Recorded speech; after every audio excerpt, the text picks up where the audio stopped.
Que Dieu bénisse tous ceux et celles qui ont accepté d'être parmi nous ce matin, accepté l'invitation de quelqu'un. Que le shalom repose sur vous de la part du pasteur principal des églises Vase d'Honneur, j'ai nommé le pasteur Mohamed Sanogo, notre père dans la foi, et de la part du pasteur envoyé que je suis, on m'a poussé, on dit va. Avec beaucoup de tremblements, je suis venu ici. Aujourd'hui, avec beaucoup de foi, je suis là. Je vous assure, dans le temps, il y a peut-être 4 ans en arrière, moi-même imaginais venir ici. La nuit, quand il fait nuit, de toute façon, j'avais peur la nuit.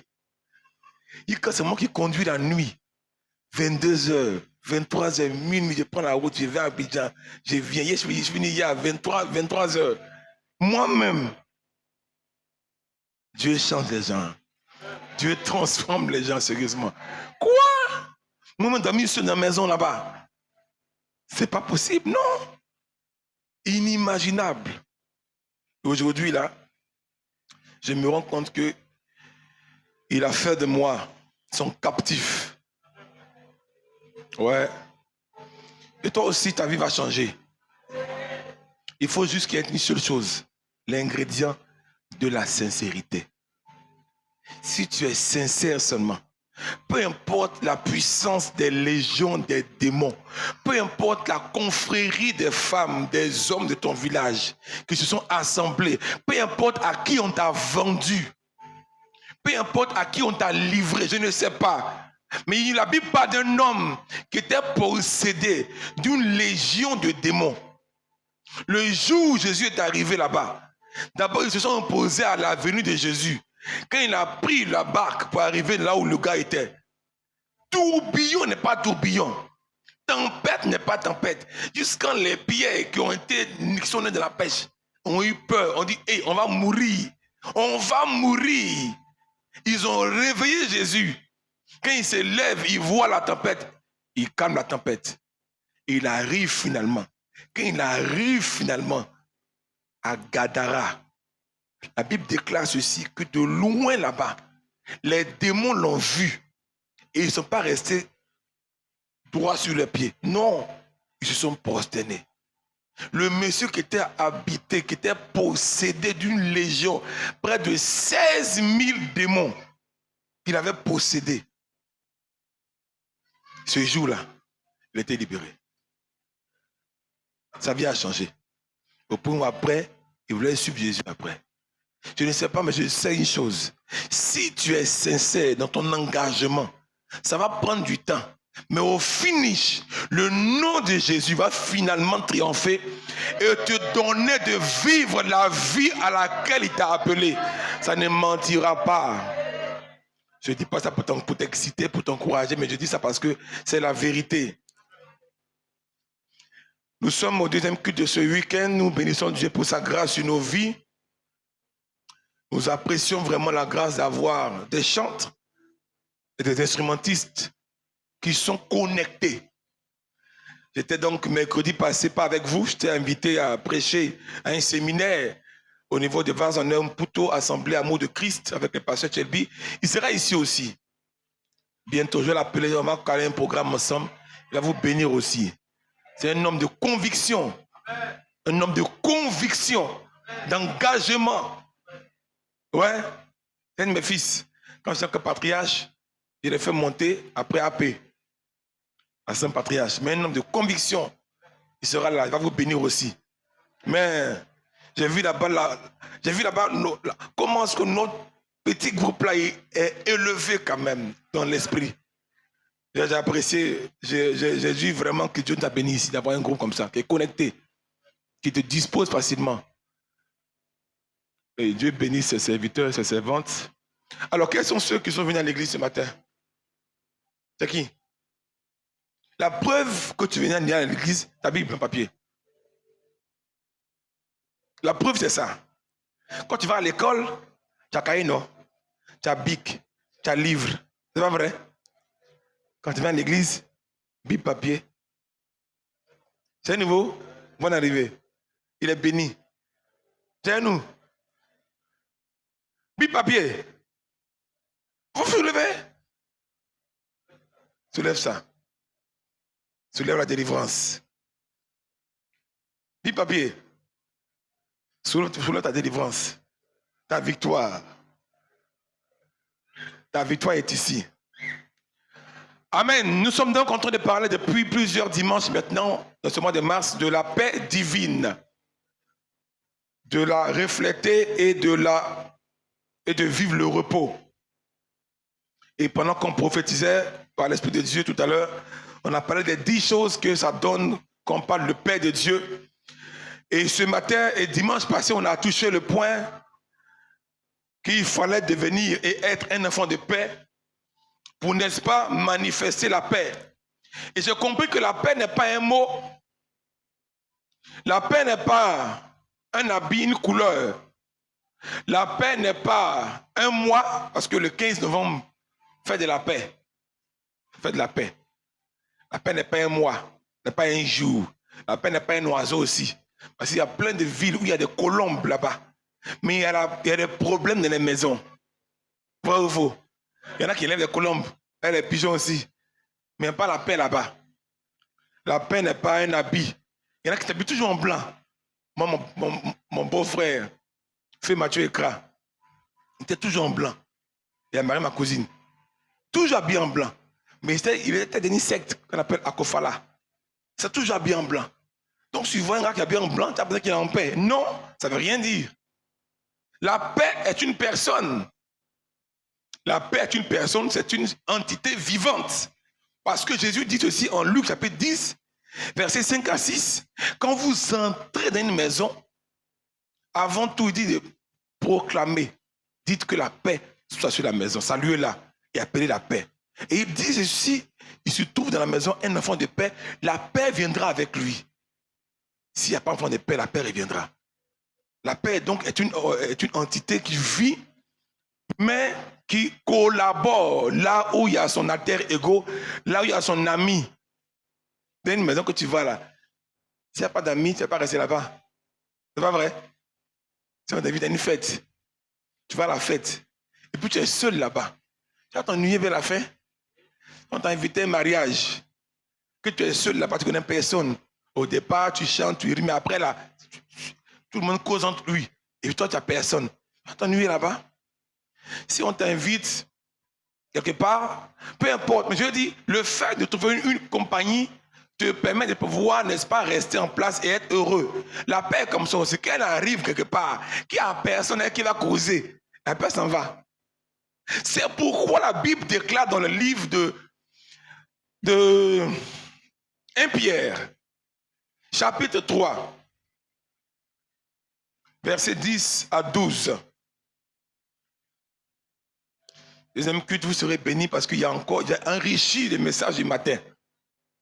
Il a été enrichi quelque peu. Dieu m'a parlé quand je suis encore à ma petite pause. 1 Pierre, chapitre 3, versets 10 à 12. C'est malin de l'ambo, sobra, valéribo, sobra de la santé. 1 Pierre 3, 10 à 12. Autre lecteur, autre lectrice, fais-le ici.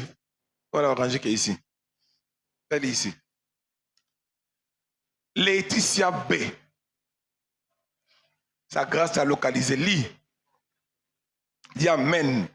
Et lis à haute et intelligible voix. Tenons-nous debout ensemble pour la lecture de ce livre parfait de ce matin. Qui nous parle des conditions pour devenir enfant de paix. Le thème dans lequel nous sommes, c'est Katalambano, la paix, le shalom de Dieu. Je prie pour toi ce matin que tu puisses Katalambano, le shalom de Dieu. Il faut le comprendre, il faut l'attraper. Amen. Lis. Je lis la parole de Dieu. Si quelqu'un, en effet, veut aimer la vie et voir des jours heureux. Virgule. Quand on met ici devant, c'est quoi? C'est une condition. Donc, tu veux aimer la vie et voir des jours heureux. Qui veut voir des jours heureux? Que tes jours soient heureux. Que ton lundi soit heureux. Ton mardi soit heureux. Ton mercredi heureux. Ton jeudi, ton vendredi, ton samedi, ton dimanche, qu'il en soit ainsi comme tu as dit. Sois heureux et sois heureuse aussi. Amen. Aimer la vie. Qui veut aimer la vie? Aimer la vie, c'est avoir une vie qui fait plaisir. Ce n'est pas un péché de bien s'habiller. Ce matin, j'ai porté un habit que m'a fait cadeau. Une m'avait fait gros, non? Mais c'est bon. Hein? C'est un peu long, hein? C'est quoi? C'est bon. Quand tu fais cadeau, il faut honorer les gens aussi. Tu lui montres le cadeau qu'elle a offert. Elle va voir, elle va se réjouir, elle va envoyer encore. Pourquoi? On donne à celui qui a. Comme j'ai porté là, elle va dire, ah, il m'a aimé. Elle va envoyer encore deuxième pourquoi. Même si tu n'aimes pas, vous portez quand même. Hein? C'est bon, souvent, il faut être un peu en kimono. Aimer la vie, aime la vie. Dieu n'est pas contre ça aussi. Avoir plusieurs voitures. Reçoit des voitures. Des maisons. Des plantations. Activités qui fonctionnent bien. Des bons clients. Un bon travail.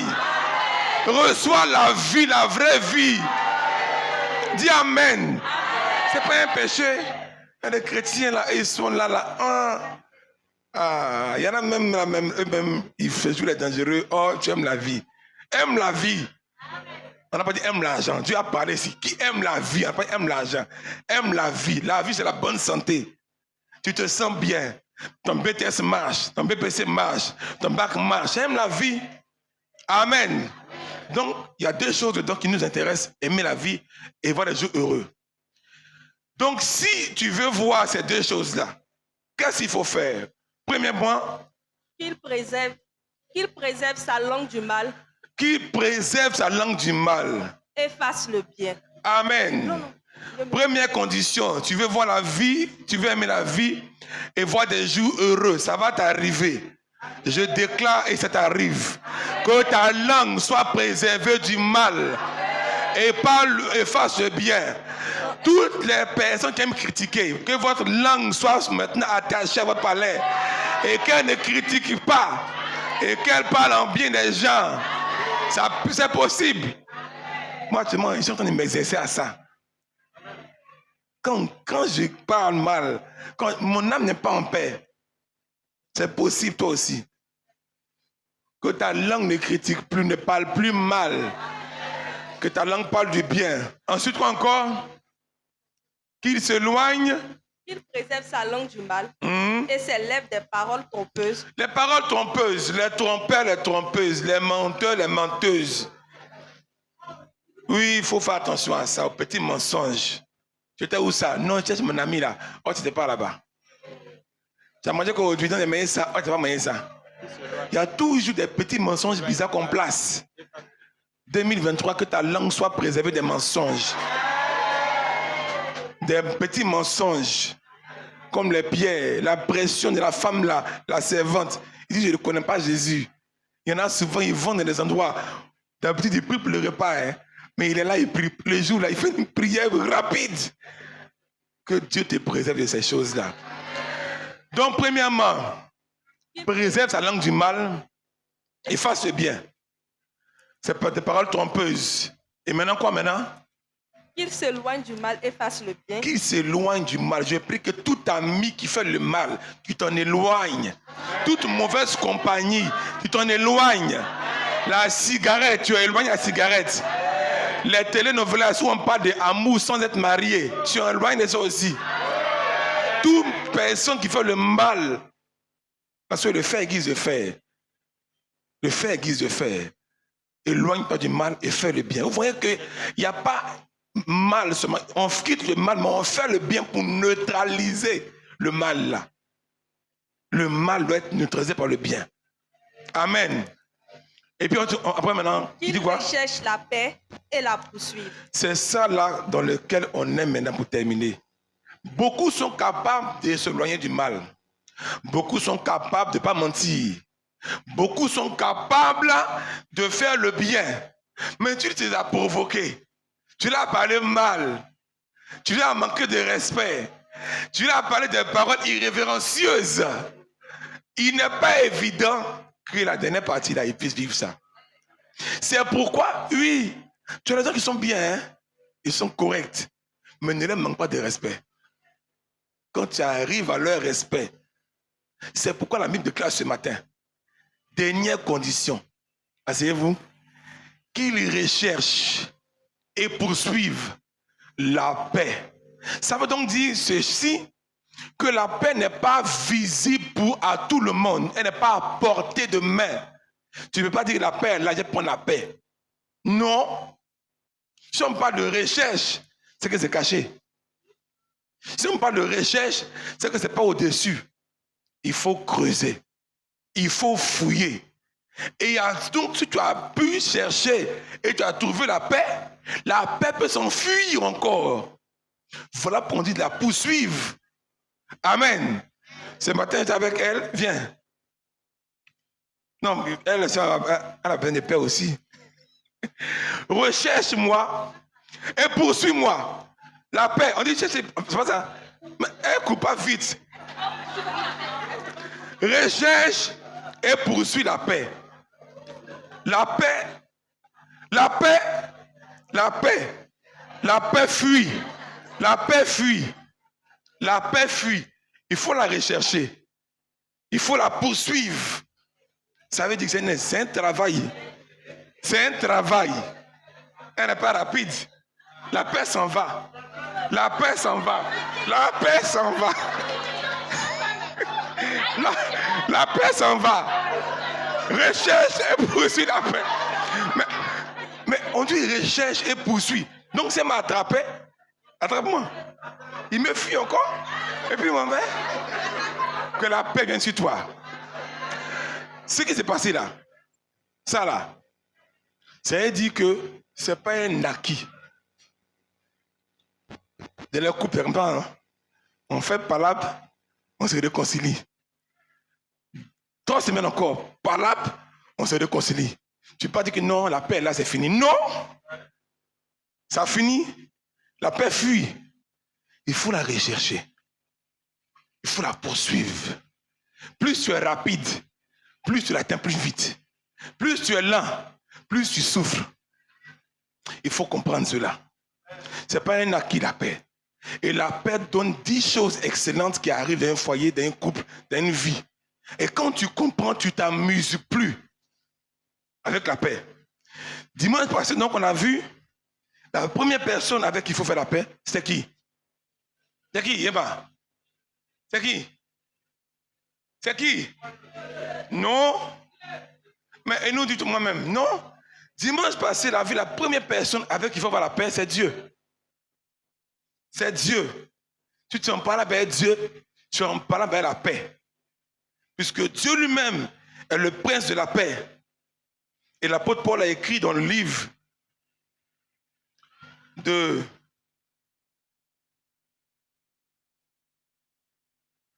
Oh, je suis fatigué un peu. Qu'est-ce que j'ai fait là?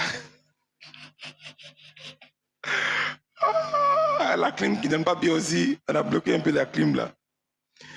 2 Corinthiens 5:20. Il fait une supplication. Il dit, nous vous en supplions au nom de Christ. Soyez réconciliés avec Dieu. Je ne sais pas, mais toi qui es assis là, dimanche passé, tu n'étais pas là. Tu vas avoir la paix. Avoir la paix n'est pas simple. Ça crée des choses importantes. Tous ceux qui ont manqué le culte de dimanche passé, la com va vous donner, va nous mettre à disposition les enregistrements. Mais il y a 10 choses dedans qu'il ne faut pas jouer avec ça. Si donc tu as manqué ce culte-là, mets-toi à jour. La Bible déclare d'être réconcilié à Dieu parce que Dieu est le prince de la paix, selon Ésaïe chapitre 6 et chapitre 9. La Bible parle du prince de la paix. Un enfant nous est né, un fils nous est donné, on l'appellera admirable conseiller, Dieu puissant, prince de la paix, c'est Jésus. Tu veux avoir la paix, il te faut Jésus absolument et il te faut te réconcilier avec lui. Et se réconcilier avec lui, c'est regarder et obéir à sa voix. Et on a parlé des Jonas. Ceux qui refusent l'appel de Dieu, ceux qui courent, qui se cachent, tu n'auras pas la paix. Et ce matin, on va voir la deuxième personne, deuxième entité avec qui il faut avoir la paix. C'est avec qui? Avec soi-même. C'est très, très important à savoir et à retenir. Si tu n'es pas en paix avec toi-même, il te sera difficile d'expérimenter le shalom de Dieu. Pourquoi je dis ça? Proverbe chapitre 18, verset 14, et une autre personne prend Proverbe 17, 22. Les deux passages, on va le lire ensemble. Proverbe chapitre 18, 14 et Proverbe chapitre 17, verset 22. Une personne ici, une autre là, pour lire ces deux passages-là de Proverbe 14 et Proverbe 18 et Proverbe 17, qui parlent de la même chose sous un autre angle. Qui a trouvé le premier passage ici et ici? Ici, lève-toi. Monsieur Audi, il est là, Audi? Il n'est pas là? Audi n'est pas là? Qui va lire? Nadège? Non, c'est moi qui interroge. Et ma faut lire. Lis. Lis le texte de ce matin. J'ai lu la parole. Les deux, ouais. L'Esprit de Dieu le soutient dans la maladie. L'esprit de qui? L'Esprit de l'homme le soutient dans la maladie. Mais l'Esprit abattu, qui le relèvera. L'Esprit abattu, qui le relèvera. Qui le relèvera. Amen. Qui me relève dans mes chutes, c'est Jésus-Christ. Qui combat pour moi dans mes luttes, c'est Jésus-Christ. Jésus a parlé, je veux croire que j'ai pu lutter pour sa gloire, car mon bouclier, ma victoire, c'est Jésus-Christ. 18, 15, Proverbe 18, 15, ici. Qui va lire? Qui va lire? Hey, ramassez. Faut lire, voilà. Faut lire.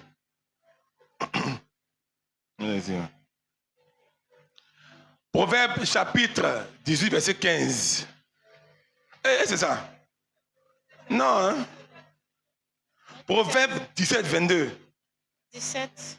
22. Proverbe 17, verset 22. Un cœur joyeux est un bon remède, mais un esprit abattu dessèche les eaux. Amen. Asseyons-nous ensemble. Dans les deux passages, vous vous rendez bien compte que il n'y a pas d'intervention divine dedans. L'esprit de l'homme le soutient dans la maladie. C'est-à-dire que quand un homme est malade, la chose qui le soutient là, son esprit. On suppose que c'est la maladie qui est là, l'homme qui est là, et son esprit est là, le soutient. Soutient comme ça. Et le passage de 17-22 dit, un cœur joyeux est un bon remède. Ça veut dire qu'il n'y a aucune intervention extérieure. Il soutient. Il soutient. Et le bon remède, c'est le cœur joyeux. Et les deux passages ont dit, par contre, qu'un esprit abattu, qui le relèvera? Un esprit abattu dessèche les eaux. Toi-même, ton esprit, s'il est abattu, il peut travailler contre toi-même. Je refuse qu'il en soit ainsi dans ta vie. Que ton esprit soit relevé. C'est trop dangereux. C'est très dangereux quand ton esprit est abattu. On va voir deux exemples.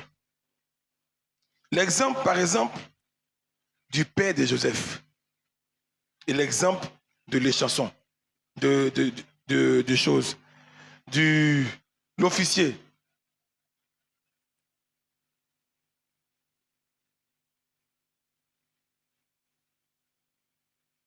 On va donc prendre le texte de Genèse, chapitre 45, verset 13, verset 20 et verset 26. Genèse 45, verset 20, verset 26. Vous y êtes? Il y en a qui disent nous y êtes. Nous y sommes. Tu y es? Tu y es? J'y suis. Tu pas nous y sommes encore. Genèse 45, 13. Genèse 45, 20 et 26. Allons-y. Qui a trouvé le passage?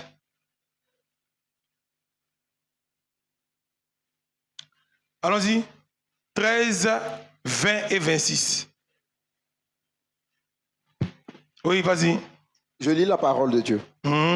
Restons assis pour ça. 13, verset 13 d'abord. Racontez à mon père toute ma gloire en Égypte et tout ce que vous avez vu, et vous ferez descendre ici mon père au plus tôt. Verset 20. Verset 20. Ne regrettez point ce que vous laisserez, car ce qu'il y a de meilleur dans tout le monde d'Égypte sera pour vous. Verset 26 maintenant. Verset 26. Il lui dit, Joseph vit encore, et même c'est lui qui gouverne tout le pays d'Égypte. Mais le cœur de Jacob resta froid, parce qu'il ne les croyait pas. Amen. C'est l'histoire donc du papa de Joseph. Il est à Canaan. Son fils est devenu gouverneur, premier ministre en Égypte. Son fils raconte, il dit à ses frères, allez dire à mon papa, racontez à mon papa toute ma gloire en Égypte et tout ce que vous avez vu.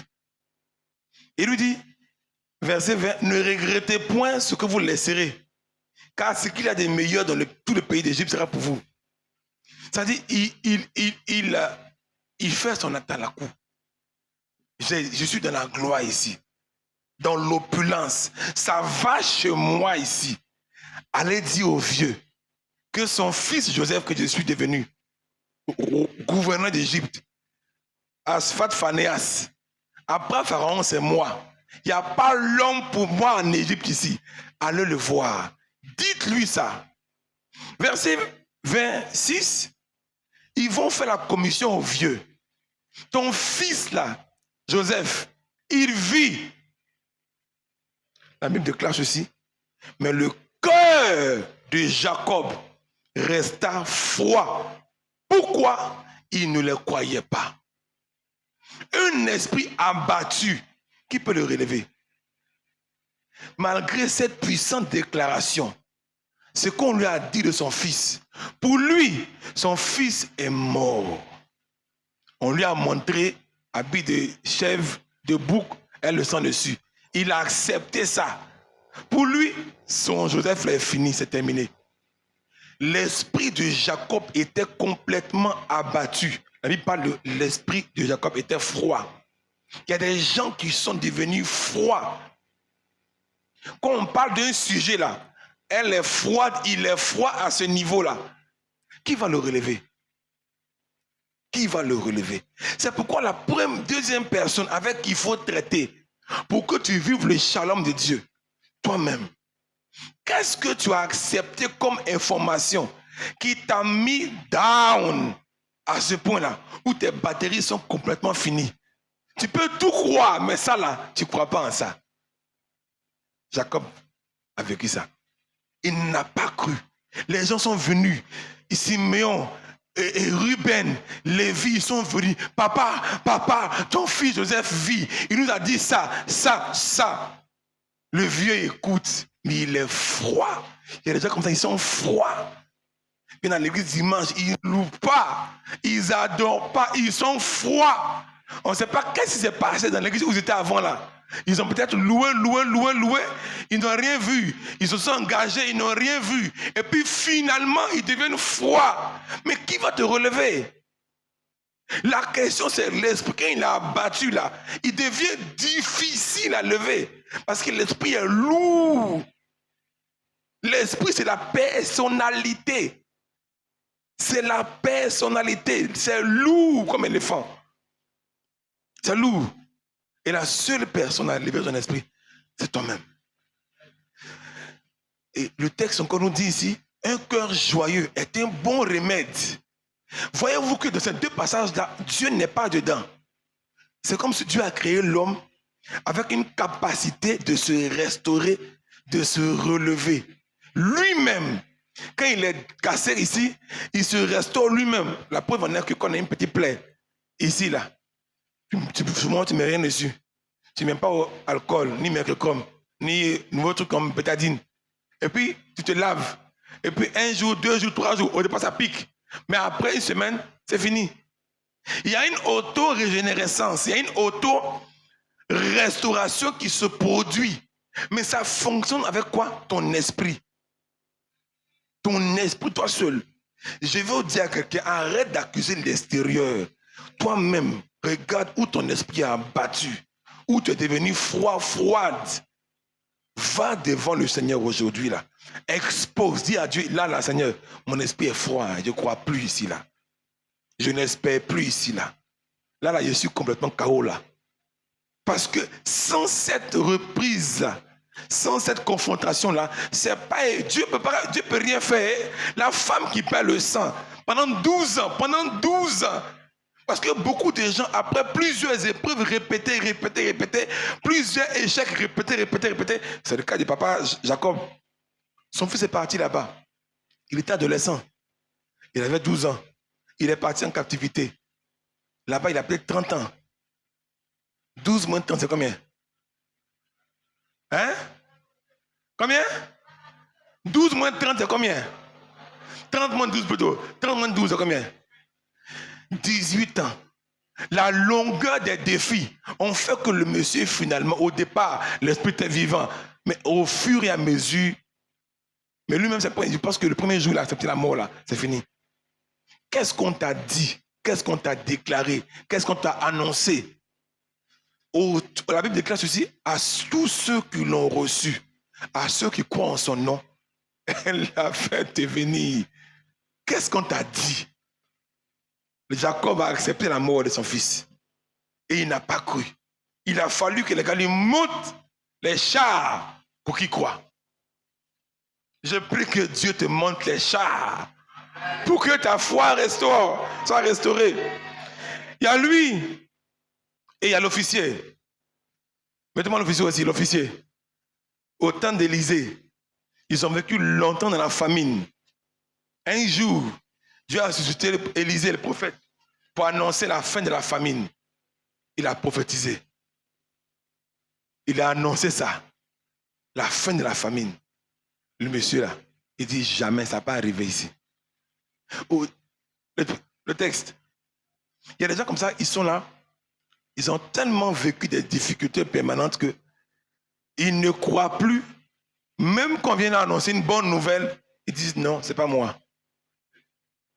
Pas moi. Je prie que ce soit toi. Et le monsieur, on a prophétisé qu'on aurait à manger, à boire. Il dit même si Dieu ouvre le ciel, ça ne va pas arriver. Qu'est-ce qu'il lui a... Il s'est basé sur quoi? Son esprit était abattu.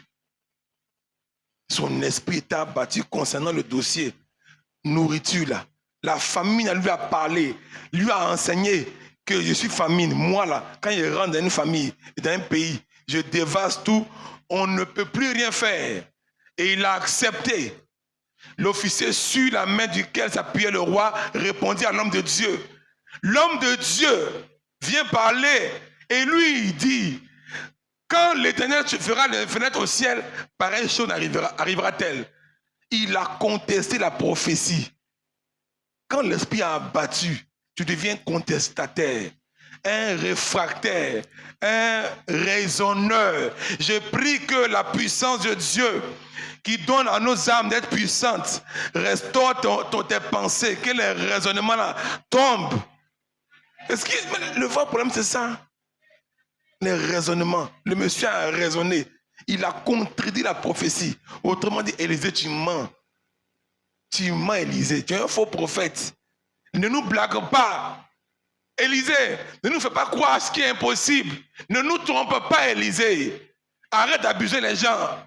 Il y a beaucoup comme ça aujourd'hui, là. L'esprit a battu la fait qu'ils ne croient plus au lendemain. Or, la Bible déclare, maintenant, trois choses doivent rester. La foi, l'espérance, l'amour. Il y en a qui sont assis, mais qui n'ont pas d'espérance. Du coup, même quand on fait des veillées où Dieu se manifeste, leur foi, leur esprit abattu ne reçoit plus la parole. C'est pourquoi Jésus a dit, il faut que tu sois un enfant de paix. Il faut être enfant de paix pour que quand l'ange de la paix arrive, et tout le package, tu le reçoives chez toi. Ce soir, aujourd'hui, là, après ce culte-là, dans la nuit, les jours, va checker, va faire le constat. Qu'est-ce qui est abattu dans ta vie? Qu'est-ce qui ne va pas? Il faut parler, il faut faire la paix avec Dieu sur ça là. C'est très important, frère, c'est très important. Je me suis rendu compte que beaucoup de gens sont là. On proclame, on prie, mais leur esprit étant abattu, rien ne peut se manifester. Rien. Il faut traiter avec ça. Il faut traiter avec ça. Il faut traiter. Dis à ton frère, il faut traiter avec ça. Il y en a aussi qui n'arrivent pas à s'aimer. Parce qu'étant petit, on leur a dit, tu as trop gros, tes yeux sont trop gros, quitte là. Tes gros yeux, ton gros nez, ta grosse tête. Tu parles, tout ça, on t'a insulté petit, tu as grandi à le complexe. Et donc, du coup, tu en parles avec toi-même. Il y en a qui n'aiment pas se mirer et faire photo. J'avais comme ça. J'avais un ami comme ça. Quand on parle de photo, il ne veut pas. Il quitte là, il fuit. Il ne veut pas en prendre photo. Parce qu'il n'arrivait pas à s'accepter.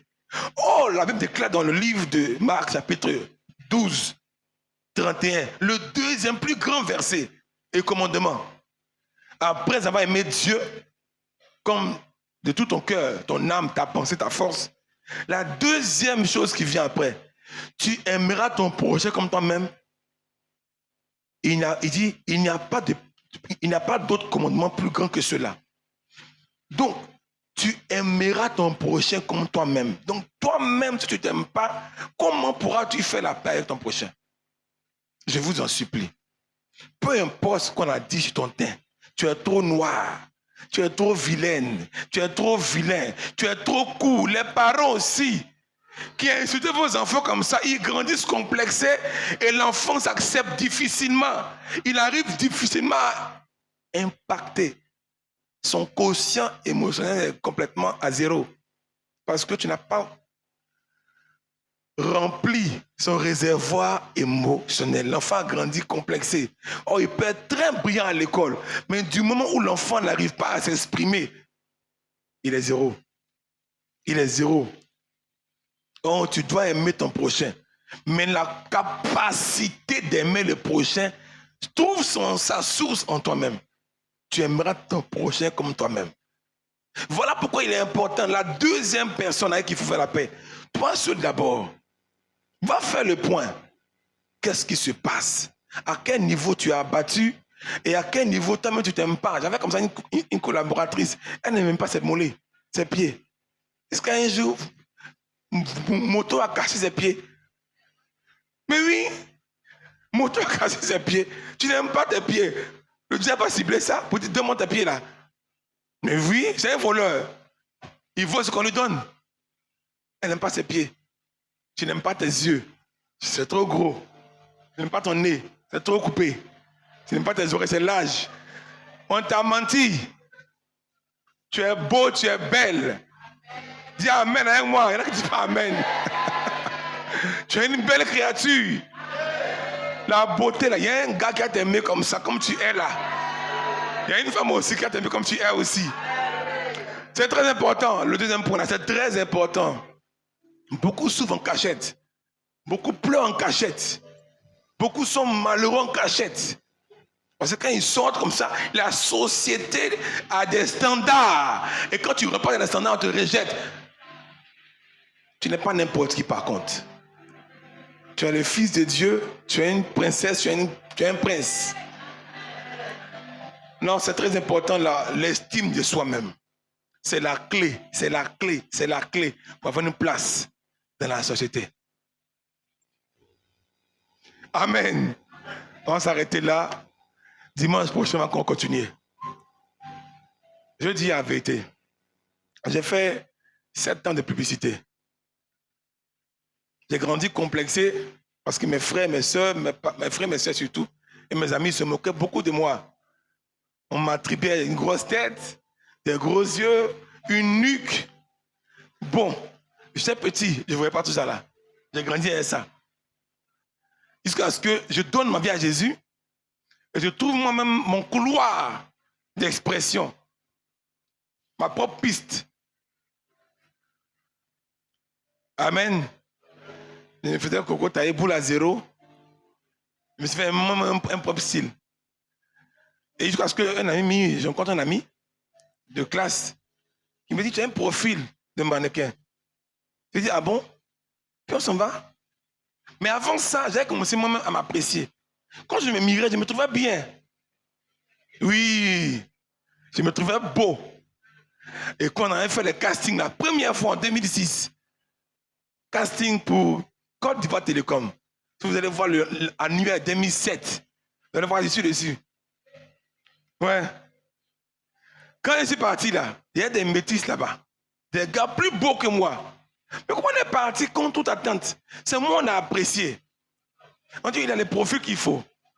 Ma première pub, c'est comme ça qu'elle est faite. Mais c'est parti de quoi? L'estime de moi-même. Et après ça, chaque fois que je me mirais, que je m'appréciais, quand on voit un casting, tu peux pas. Tu peux pas. Tu peux pas. J'ai enchaîné qu'on a pub, j'ai enchaîné. Les pubs, les pubs, les pubs, les pubs. Pour l'Apple, pour la cible, pour Uniwax, enchaîné comme ça. Mon petit erreur, c'est que je n'ai pas sauvegardé tout ça là. Vous montrer les preuves. Mais, si vous fouillez, vous allez trouver. Vous allez trouver. Donc, si toi-même, tu n'es pas en paix toi-même, il te sera difficile d'avoir la paix des autres. Mais la paix passe dans l'acceptation de qui Dieu a fait de toi. Parce qu'au fait, quand tu estimes que tu n'es pas beau, tu n'es pas belle, tu n'es pas bien, tu estimes que Dieu s'est trompé. Dieu, c'est un mauvais manufacturier. C'est un mauvais fabricant. C'est une injure à Dieu. Amen. C'est une injure à Dieu. Hein? Tu estimes que Dieu, il n'est pas trop bon. C'est un mauvais sculpteur. Il t'a mal sculpté. Il a mal fait ton nez là. C'est une injure. Dieu est omniscient, il sait tout. Amen. Non, c'est très grave, hein, c'est très profond. Tous ceux qui se rejettent là. C'est vrai que les parents aussi qui sont pour quelque chose parce que la maman ne voulait pas dans la grossesse. Et c'est arrivé. Une grossesse non désirée. Elle voulait enlever, mais après elle a laissé. Mais un esprit de rejet est rentré et fait que toi-même tu n'arrives pas à t'accepter. C'est vrai. Mais aujourd'hui là, parce que tu as donné ta vie à Jésus, tout redevient possible. Parce que tu n'es plus son fils. Mais tu es le fils de Dieu parce que la Bible déclare que tu es né du sang, de la chair, de sa volonté. Tu es né de Dieu. C'est une forte déclaration, être enfant de Dieu. C'est une très, très forte déclaration. Amen. Que Dieu te donne de t'accepter toi-même. De t'accepter. Il y en a aussi qui s'acceptent trop aussi. Ça rentre maintenant dans le narcissisme. Quand ils se regardent là, hey, je suis trop jolie. C'est pas bon aussi. Ça frise d'orgueil. Et c'est un symptôme qui s'oppose à la paix de Dieu. Quand tu t'aimes trop, on dit allons évangéliser. À cause du soleil, non, mon thème va prendre un coup. Et tu ne vas pas évangéliser. Tu ne sors pas. Quand il pleut un peu net, non, il pleut. Et puis tu refuses de mettre à la disposition du Créateur la créature que tu es. Que Dieu te bénisse. Que sa grâce repose sur toi. Que là où ton esprit était abattu, tu fouilles dans les finances peut-être. Ou c'est dans les relations. Ou c'est dans le mariage, je ne sais pas. Mais mets-toi avec moi sur tes 2 pieds. On va ensemble prier le Seigneur ensemble. Et Dieu te fera du bien. Il te fera du bien aujourd'hui. Mets la main sur la tête et une main sur le cœur. On va prier ensemble. C'est pourquoi la Bible déclare dans le livre de Proverbes 4, verset 23, il y a une seule chose à garder plus que toute chose. Plus que les enfants. Une chose à garder plus que ton foyer. que ton argent, c'est ton cœur. Veille à ce qu'ils ne soient pas abattus. Beaucoup de pauvres sont pauvres parce qu'ils ont accepté qu'eux, ils vont mourir pauvres. Je refuse ça sur ta vie. Dis, Père, j'ai entendu du tout ta parole. Que tout arbre que tu n'as pas planté en moi soit déraciné. Tout arbre, Père, qui n'est pas de toi en moi, qui a commencé à avoir des racines, déracine-le. Déracine-le. Là où mon esprit t'a abattu, Père, localise-le. Localise le domaine. Et aide-moi à me relever. Aide-moi à le relever. Fais-moi grâce. Car c'est par la grâce qu'on est sauvé. Et c'est ton don. Fais-moi grâce. Fais-moi grâce. Garde les mains sur ta poitrine et sur la tête. Père, alors que tes enfants prient, je me joins à eux. Ta parole ne déclare-t-elle pas que c'est par la grâce qu'on est sauvé? Et cela ne vient pas de nous. C'est un don de Dieu. Afin que personne ne se glorifie. Père, je prie pour quelqu'un. Je prie pour une sœur, pour un frère aujourd'hui, qui est debout sur ses pieds et qui t'a supplié par la prière d'ensemble. Père, relève, aide-le à relever son esprit. Autrement dit, aide-le à avoir la foi, à espérer encore en toi. Car ta parole déclare que tu es alpha et tu es oméga. Tu es alpha et tu es oméga. Que là où on l'a jeté à l'autre départ, tu es le Dieu capable de le sortir, comme tu as fait pour Mephibosheth, et le faire asseoir à la table des rois. Ta parole déclare que tu prends du fumier, le pauvre, le nettoies, et le fais asseoir avec les grands. Tu es Dieu tout-puissant. Tu es Dieu tout-puissant. Tu es Dieu souverain. Aujourd'hui, change l'histoire de quelqu'un. Change et sors ton peuple de la prison dans laquelle ton peuple s'est mis. Là où quelqu'un est en prison, là où quelqu'un s'est emprisonné lui-même à cause des histoires, à cause des problèmes qui ont perduré. Aide quelqu'un à sortir de la prison. Visite tes enfants. Visite tes enfants. Là où l'espoir était perdu, là où le désert s'est installé, emmène, fraye chemin. Fraye chemin, fraye chemin, fais couler un ruisseau, relève quelqu'un qui était complètement down, abattu. Au nom de Jésus-Christ de Nazareth, merci pour ta grâce et ta fidélité. Que là où il y avait la froideur, tu amènes ta chaleur. Tu amènes ta chaleur. Là où le cœur était froid, tu amènes ta chaleur. Au nom de